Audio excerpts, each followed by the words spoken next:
सबसे पहले बात करते हैं हिंदी के अंदर चार चीजें हैं, सबको पता है, जैसे इंग्लिश के अंदर होता है हिंदी के अंदर भी चार चीजें हैं, जैसे पैसेज है ना, उसकी क्या है मार्किंग 14 मार्किंग, उसके अलावा ग्रामर। अब ये जो ग्रामर है ना, ये हिंदी ग्रामर है, इंग्लिश ग्रामर नहीं है। इंग्लिश ग्रामर तो बड़ी आसान सी होती थी, ये हिंदी ग्रामर है बेटा, इसको हल्के में मत लेना क्योंकि इसमें बच्चे बहुत गलती करते हैं और ये 16 मार्क्स की है। उसके अलावा राइटिंग जो है सबसे इंपॉर्टेंट तुम्हारे लिए होने वाला है राइटिंग, क्योंकि ये 20 नंबर का है। अब तुम बोलोगे भैया लिटरेचर तो 30 का है, लिटरेचर जो है ना उसके अंदर सबके नंबर आ जाते हैं, हिंदी के अंदर नंबर कहां कटेंगे अभी बता रहा हूं।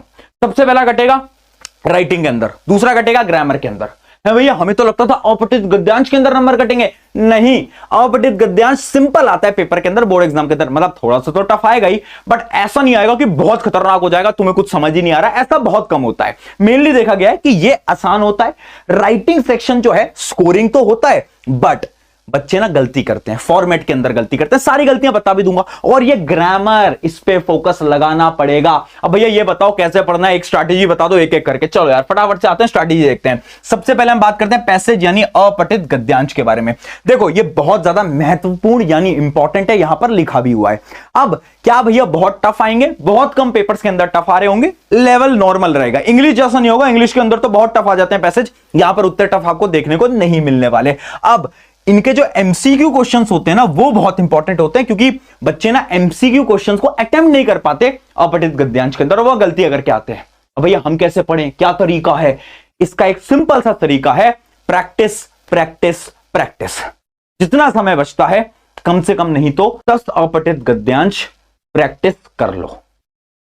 भैया 10 कैसे हो पाएगा? करना पड़ेगा, 10 कर लो यार, टाइमर लगा के करना, टाइमर लगा लेना क्योंकि एग्जाम के अंदर टाइम कम रह जाता है। तो सबसे पहली चीज है कि आपको अपठित गद्यांश को क्या करना है, प्रैक्टिस करना है 10 मिनिमम। अब यहां पर देखो एक चीज लिखी है, हर दिन 2 से 3 पैसेज। अब इस 2 से 3 को काट दो और यहां पर लिख दो भाई हर दिन 4 से 5 पैसेज। आज से बोल रहा हूं, अभी से करना इतने स्टार्ट कर दो, क्योंकि इतनी प्रैक्टिस तो तुम्हें करनी पड़ेगी अगर तुमने पूरे साल भर एक भी प्रैक्टिस नहीं करी है तो। ठीक है, सैंपल पेपर से आप करना स्टार्ट कर दो। उसके अलावा यहां पर ध्यान से देखना, क्या पहले पूरा पैसेज पढ़ें फिर सवाल का जवाब दें, ये बहुत इंपॉर्टेंट है। अब हम गलती क्या कर रहे हैं ना, हम ये सोचते हैं कि हम ना पहले क्वेश्चन पढ़ लेंगे फिर पैसेज को पढ़ने की कोशिश करेंगे। स्ट्रैटेजी काम नहीं कर पाती यार, स्ट्रैटेजी काम नहीं कर पाती। आप पहले एक बार पूरा का पूरा पढ़ लो, समझ लो, ज्यादा समय नहीं जाएगा, और उसके बाद जाकर आप क्या करना, आंसर दे देना। तो ये स्ट्रैटेजी मेरे लिए तो बहुत हेल्पफुल है, शायद तुम्हारे लिए भी होगी। अगली चीज, एमसीओ में जल्दबाजी की गलतियां होती हैं, ध्यान से करना।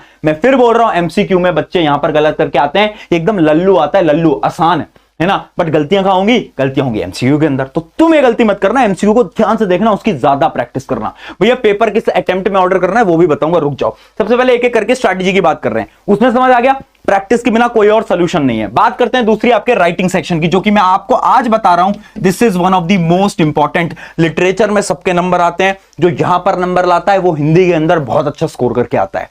ठीक है, सबसे पहली चीज देखते हैं, इसके अंदर आपकी 4 चीजें हैं, क्या क्या? सबसे पहले आपका विज्ञापन लेखन या फिर अथवा संदेश लेखन। भैया क्या सेलेक्ट करें? सेलेक्ट आपको करना है आपका विज्ञापन लेखन, इस बात को आप याद रखो। क्यों भैया विज्ञापन लेखन? क्यों? क्योंकि इजी होता है, इजी होता है। मैं बच्चों के फीडबैक के अकॉर्डिंग बता रहा हूं, जो कि इतने साल से इसको अटेम्प्ट कर रहे हैं। तो विज्ञापन लेखन में नंबर आराम से मिलते हैं, नंबर नहीं कटते, बट यहां पर नंबर कटते हैं। तो आप इसका फॉर्मेट आराम से याद करना, ये आपके लिए इंपॉर्टेंट होने वाला है। उसके अलावा अगर हम बात करें इन 2 चॉइसेस के अंदर, तो उसमें भी मेरा ये सजेशन है ईमेल। क्यों? ये सब आपका भी सजेशन होगा, क्योंकि ईमेल जो होता है बहुत सिंपल होता है, बहुत सरल होता है, आराम से अपन कर सकते हैं, है ना। उसके अलावा आपको अनुच्छेद तो करना ही है, यहां पर कोई चॉइस नहीं है। और आपका बच जाता है पत्र लेखन। अब सबसे इंपॉर्टेंट क्या है भैया? सबसे इंपॉर्टेंट है अनुच्छेद लेखन। ये सबसे इजी भी है और सबसे ज्यादा स्कोरिंग भी है, सबसे ज्यादा स्कोरिंग है। अब भैया इन सबके लिए ट्रिक्स क्या है? कोई ट्रिक्स है क्या? पहला पॉइंट, इनका फॉर्मेट। फॉर्मेट भूल गए, नंबर खत्म है भैया। फॉर्मेट इतना जरूरी है। देख, अगर तुझे कुछ भी नहीं आता ना, अगर तू सही फॉर्मेट भी लिख के आता है, 1 नंबर फॉर्मेट का होता है। ये मैं नहीं बोल रहा, ये सीबीएसई बोर्ड बोल रही है, 1 नंबर फॉर्मेट का होता है। तो फॉर्मेट सही लिखना भी बहुत जरूरी है, स्पेशली ईमेल के अंदर। यहां फॉर्मेट बच्चे गलती करते हैं, पत्र के अंदर यहां बच्चे गलती करते हैं, तो फॉर्मेट लिखना इंपॉर्टेंट है। उसके अलावा दूसरी चीज, यहां पर देखो ये जो अनुच्छेद है ना, सबसे इंपॉर्टेंट, इसका एक सोल्यूशन देता हूं, इसकी ट्रिक देता हूं। क्या करो, जो भी टॉपिक पे तुम्हें अनुच्छेद लिखना है ना, तो तुम रफ पेज पे जाओ, जो आपका आंसर शीट का आखिरी पन्ना होता है, उस पर रफ हेडिंग डालो, और उसके अंदर ना दिमाग के अंदर पॉइंटर्स बना लो कि यार मैं क्या क्या पॉइंटर्स लिखने वाला हूं अनुच्छेद के अंदर, क्या क्या आप लिखने वाले हो। फ्लो बना लो एक पूरा का पूरा, जैसे हम इंग्लिश में क्या करते हैं वैसे हिंदी में बना लो। अच्छा, सबसे पहले मैं ये इससे क्या होगा? इससे ना आपका वो जो काटा पीटी होती है ना, जो आप कट करते रहते हो, उससे बच जाओगे, टाइम में बचेगा। क्या भैया हिंदी का पेपर इतना लेंदी आएगा? नहीं, मेरे लिए नहीं आता। अगर तुम्हें हिंदी लिखने में दिक्कत होती है, तुम धीरे धीरे हिंदी लिखते हो, तुम्हारे लिए पेपर लेंदी रहने वाला है। बट अगर तुम हिंदी सही स्पीड पे लिख लेते हो, पेपर इजी रहेगा, लेंदी ज्यादा नहीं आता। इंपॉर्टेंट यह है कि आप सारे पॉइंट जहां पर कहां लिख लो, रफ में एक बार लिख लो, ताकि आपके दिमाग को पता चल जाए आप क्या क्या लिखने वाले, फिर आप इजीली लिख पाओ। ठीक है, तो इसके कुछ पॉइंटर जो कि मैं आपको ऑलरेडी बता चुका हूं। पहला है स्पेलिंग मिस्टेक में गलती मत करना। क्या भैया राइटिंग वाले सेक्शन में स्पेलिंग मिस्टेक करेंगे तो नंबर कटेंगे क्या? देखो रियलिटी यह है, नंबर कटते हैं, बट क्या भैया बहुत सारे नंबर कटते हैं? नहीं। अगर आप बहुत सारी गलतियां कर देते हो ना, मतलब आपने एक पूरे पत्र के अंदर ही 5-6 गलतियां कर दी, 5-6 मात्राएं गलत लगा दी हैं, तो टीचर आपके आधे से एक नंबर बिल्कुल काटेगा। बट अगर थोड़ी बहुत है, फिकर नॉट, काम चल जाएगा। अगला क्या है, फॉर्मेट के 1 नंबर बता चुका हूं। ज्यादा कट्स मत लगाना। राइटिंग सेक्शन एकदम स्मूथ दिखना चाहिए, अच्छा दिखना चाहिए, सुंदर दिखना चाहिए। अगर तुमने सुंदर बना दिया ना, अंदर की इंफॉर्मेशन से उतना फर्क नहीं पड़ता। सुंदर दिखना चाहिए, अंदर की इंफॉर्मेशन थोड़ी बहुत ऊपर नीचे होगी, काम बन जाएगा, मार्क्स उतने नहीं कटेंगे। ठीक है, ये हो गई आपकी किसकी, राइटिंग सेक्शन की बात। अब बात करते हैं लिटरेचर। लिटरेचर जो होता है सबसे ज्यादा मार्क्स का आ रहा होता है, बट ये सबसे इजी होता है यार।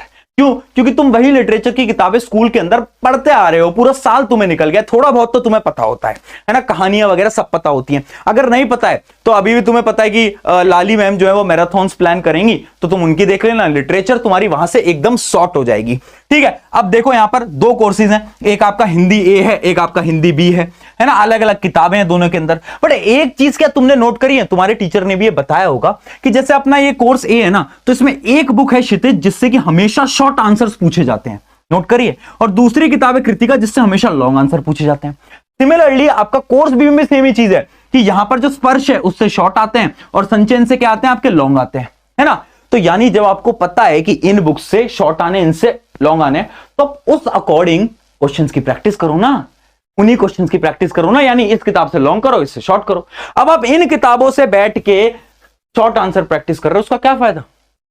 पैटर्न देखो ना, तो ये एनालिसिस आपको करना पड़ता है। अब ये क्या स्ट्रैटेजी है लिटरेचर के अंदर? बहुत सिंपल सी स्ट्रैटेजी है। सबसे पहले तुम्हें समरी पढ़ लेनी है। मैं बोलूंगा अगर तुम लेक्चर देखना चाहते हो, पहले जाओ एक बार लेक्चर वगैरह देख लो, ताकि तुम्हें स्टोरी समझ आ जाए फटाफट से, ज्यादा समय नहीं लगाना। उसके बाद तुम एक बार समरी पढ़ सकते हो, है ना। अब वो समय नहीं है कि तुम किताब पूरी रीड करोगे, अगर वो करते रह जाओगे तो नहीं हो पाएगा। तो तुम्हें क्या करना है, सबसे पहले यार समरी उठाओ और समरी पढ़ना स्टार्ट करो।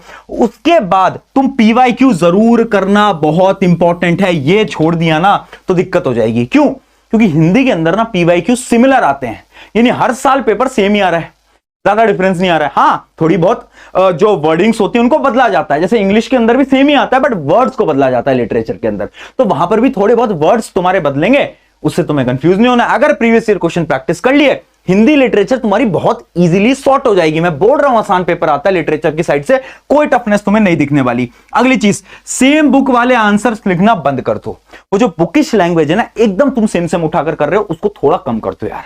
इस समय पर ना एग्जामिनर जब देखते हैं ना कि बच्चा एकदम सेम ही बुक की आंसर को लिखकर आ गया, तो वो समझते हैं यार ये तो रट के आया है, और वहां पर थोड़े बहुत नंबर मतलब उनको अच्छा नहीं लगता। तो मैं आपको इनसाइडर बता रहा हूं कि थोड़ा वो बुकिश वाली एग्जैक्ट लाइन लिखना भी बंद कर दो। अगली चीज क्या है, शुरुआत अच्छी करना। लिटरेचर के जितने भी आंसर है, इंपॉर्टेंट चीज बता रहा हूं, शुरुआत हमेशा अच्छी रखनी है। और कुछ शब्द याद रखो, जैसे इंग्लिश में मैंने बताया था कुछ कीवर्ड याद करने को, याद है हिंदी में भी कीवर्ड होते हैं, वो याद रखो। कैसे भैया, समझ नहीं आया? एग्जांपल दो। एग्जांपल देता हूं, जैसे एक क्वेश्चन है आपका, तो इस क्वेश्चन का जो आंसर है ना, आप पढ़ोगे तो यहां पर देखो मैंने अंडरलाइन कर रखे हैं, जैसे कि ये देखो, ये कीवर्ड है स्वतंत्रता संग्राम, ये क्या है? ये कीवर्ड है। तो ऐसे जो कीवर्ड्स आपको देखने को मिलते हैं ना, इन कीवर्ड्स को अगर आप याद करते हो और एग्जाम के दौरान लिख कर आते हो ना, तो उससे क्या होता है, एग्जामिनर जब आपकी कॉपीज को चेक करते हो, उनको लगता है कि तुमने पढ़ाई करी है, और वहां पर एक टॉपर और एक एवरेज के अंदर फर्क आ जाता है। तो ये बहुत इंपॉर्टेंट है, याद रखना लिटरेचर की स्ट्रैटेजी। आई होप आपको समझ आ गई होगी। अगली चीज बात करते हैं ग्रामर की। अब देखो ग्रामर जो है बहुत, मतलब मैं ऐसा नहीं बोल रहा कि ग्रामर बहुत टफ आ जाएगी, तुम्हें डरा रहा हूं, नहीं, बट देखो हिंदी ग्रामर ऐसी चीज है ना जो कि हर किसी के हाथ का खेल नहीं होता। इंग्लिश ग्रामर तो कोई भी सॉल्व कर सकता है, बट हिंदी ग्रामर को सॉल्व करना थोड़ा सा मुश्किल होता है। इसलिए मैं अभी से सजेस्ट कर रहा हूं कि प्रैक्टिस कर लेना यार, है ना। तुम बिना प्रैक्टिस करे ग्रामर जा रहे हो, जैसे कि तुमने इंग्लिश में करा था, काम नहीं चलेगा। हिंदी के अंदर थोड़ी थोड़ी प्रैक्टिस करनी पड़ेगी। प्रैक्टिस कर लो, बहुत इंपॉर्टेंट है। अगली चीज, यूट्यूब ग्रामर के वन शॉट देख लो, ताकि उससे तुम्हें क्वेश्चन समझ आ जाए कैसे आने वाले हैं। उतना भी कर लोगे तो भी इनफ है, बट जितनी ज्यादा प्रैक्टिस यहां पर करोगे भला हो जाएगा, क्योंकि यहां पर ग्रामर वो नहीं है कि 5-6 नंबर की आ रही हो, यहां पर ग्रामर ज्यादा नंबर की आएगी, सबको मालूम है। ठीक है, तो यह आपका क्या हो गया, पूरा का पूरा फ्लो हो गया। अब आपके मन में सवाल आ रहा होगा कि अटेम्प्टिंग स्ट्रैटेजी क्या रहने वाली है, कैसे हमें चीजों को अटेम्प्ट करना है। तो वो आप याद रखना, सबसे पहले मैं आपको सजेस्ट करूंगा, बहुत सारे लोग बोलते हैं अपठित गद्यांश को पहले कर लो, बट मेरा ऐसा सजेशन है कि अगर आपको अपना समय लगाना है तो सबसे पहले मोस्ट स्कोरिंग वाले पे लगाओ। यानी तुम जाओ सबसे पहले तुम अपना राइटिंग सेक्शन लिख दो, क्योंकि राइटिंग सेक्शन जो होता है ना, अगर तुम शुरुआत में अटेम्प्ट करते हो तो तुम अच्छी तरीके से लिखते हो, सुंदर बनाओगे। तो राइटिंग सेक्शन वाला जो है सारा तुमने अटेम्प्ट कर दिया, इजी भी होता है, तुम्हें याद भी होता है, फॉर्मेट दिमाग में याद है। सेकंड क्या करो, लिटरेचर पे आ जाओ, क्योंकि लिटरेचर के सारे आंसर को तुम रट के आए हुए हो।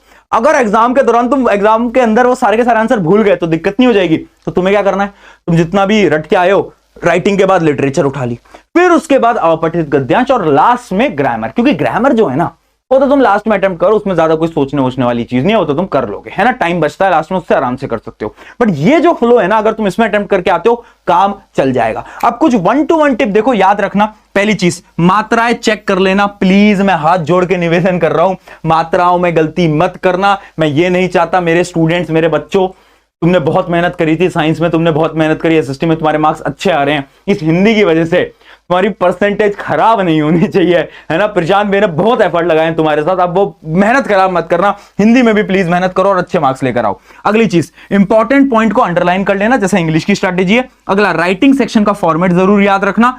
एमसीक्यू की प्रैक्टिस करो, बहुत इंपॉर्टेंट। बच्चे एमसीक्यू गलत करके आ रहे हैं, यहां पर प्रैक्टिस कर लो और सीक्वेंस में अटेम्प्ट करो। यानी जो भी सेक्शन तुम उठा रहे हो, मान लो तुम सेक्शन सी पहले उठा रहे हो, तो उसमें सीक्वेंस में अटेम्प्ट करना। ऐसा नहीं इधर उधर का कि पहले क्वेश्चन नंबर 2, 3, 7, 8, नहीं, ऐसे नहीं। एक सीक्वेंस में पूरा का पूरा आपको क्या करना है, अटेम्प्ट करना है। तो ये क्या थी, ये थी आपकी पूरी की पूरी हिंदी की स्ट्रैटेजी। और लास्ट में यहां पर भी एक लाइन लिखी है कि this exam will be best exam of your life. इस बात को याद रखना, और मैं सच बोल रहा हूं, एग्जाम होगा तुम्हारी लाइफ का सबसे बेहतरीन एग्जाम। तो सेल्फ कॉन्फिडेंस गिरने मत दो यार, मुझे पता है कुछ कुछ एग्जाम तुम्हारे खराब गए हैं, तो कॉन्फिडेंस मत गिरने दो, तुम कर लोगे, तुम्हारे अंदर जुनून है, तुम फाइट मार जाओगे। हिंदी में अच्छे मार्क्स लेकर आओ, जाओ, है ना। और कमेंट में लिख देना, this exam will be best exam of my life. शुक्रिया एवरीवन, मिलते हैं नेक्स्ट वीडियो के